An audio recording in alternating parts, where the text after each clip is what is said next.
The president still faced powerful political enemies determined to undermine his programs.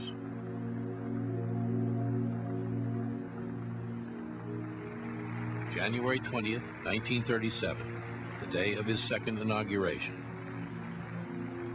He had already developed a plan to take them on. You, Franklin Delano Roosevelt, do solemnly swear that you will faithfully execute. Roosevelt was about to challenge the Supreme Court of the United States. And will, to the best of your ability, preserve, protect, and defend the Constitution of the United States. When the Chief Justice came to the words, "Defend the Constitution," Roosevelt later said, "I felt like saying, not the kind of Constitution your court has raised up as a barrier to progress and democracy." The Supreme Court had been leading the opposition to the New Deal, rejecting one Roosevelt law after another. Now Roosevelt feared that the court was preparing to strike down the Social Security Act and the law that gave unions the right to collective bargaining. Immediately after his inauguration, Roosevelt vented his anger at a Democratic Party dinner. The Democratic administration and the Congress made a gallant, sincere effort to raise wages, to reduce hours, to abolish child labor, and to eliminate unfair trade practices.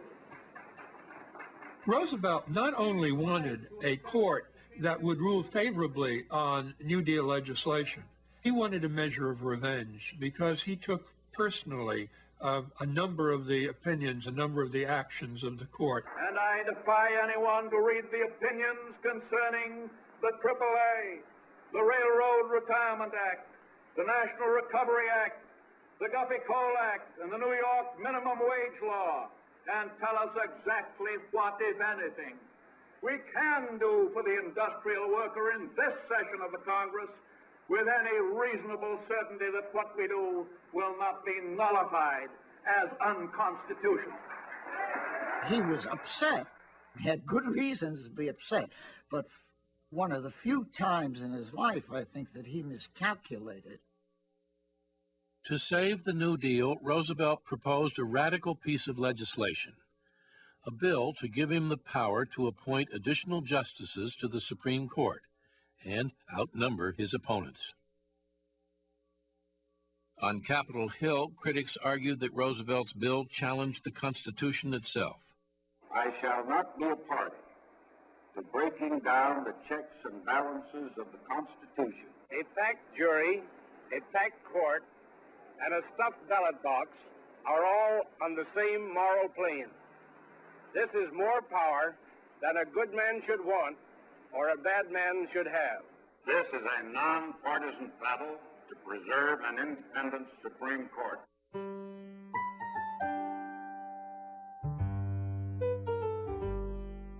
Determined to win votes for his court plan, Roosevelt was now in the congressional fight of his life. He dangled promises of federal projects, hinted at judicial appointments, threatened to withdraw patronage. At a picnic for Democratic congressmen, he turned on all his charm.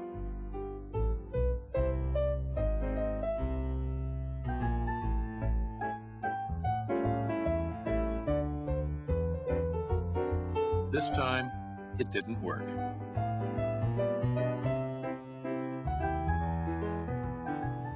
On July 20th, he asked his vice president, Jack Garner, what his chances were with Congress. "Do you want it with the bark on or off, Captain?" Garner replied. "The rough way." "All right, you're beat. You haven't got the votes." And the price that he paid was very high. It was a loss of confidence on the part of the country. It was a recognition by his opponents in politics that they could beat him.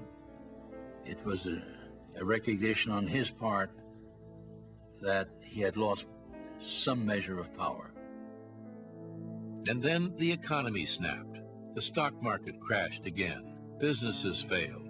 And by December, 2 million more people had lost their jobs. His opponents called it the Roosevelt recession. An aide observed that Roosevelt seemed depressed. His face is heavily lined, a member of his cabinet wrote. He is distinctly more nervous, punch-drunk from the punishment he has suffered. A beaten man. The momentum behind the New Deal was slowing down. Congress was reasserting its authority. The press was turning more critical.